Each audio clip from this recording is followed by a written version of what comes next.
How strange is it that some people pass through your life without you ever actually meeting them? We never shake their hand, we never exchange a single word.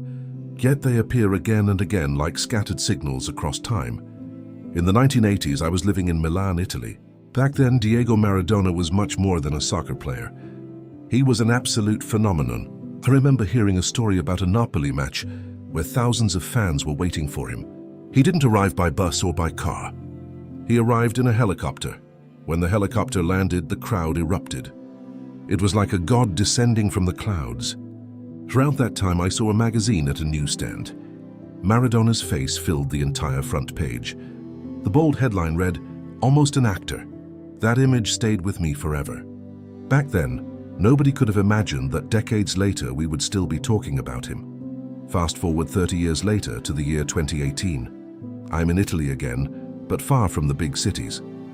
I am sailing on a beautiful sailboat with my friend near Palmaria Island on the sunny Mediterranean coast. The sea is calm and luxury yachts are gently rocking in the summer afternoon. As we talked on the deck, my friend looked at me and said, "You arrived one day too late."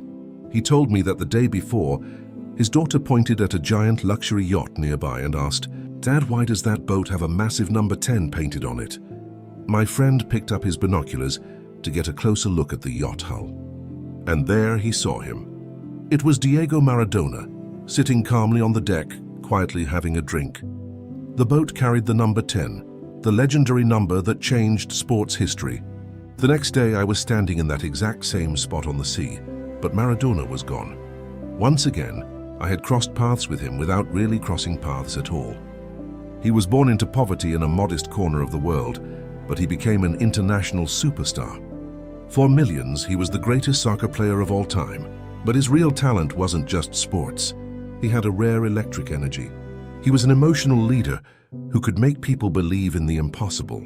He lit up entire teams and gave people hope. Of course, he made many mistakes. He was human. Perhaps too human to bear the weight of being a god for millions of people. When I think of him, I remember two images separated by 30 years. A chaotic helicopter landing for a roaring crowd, and an older man sitting quietly on a yacht, gazing out over the blue Mediterranean Sea. Two different eras. The same Maradona, and me always observing his legend from a distance. What an extraordinary talent. What a gift he had for inspiring the world. And what a void he left behind. If you look at the world a little differently late at night, welcome to the club. This story is just the beginning. Click the link in the description below to join me at my Substack Midnight Stories, where I publish new stories every week. Subscribe today and let's keep thinking for ourselves.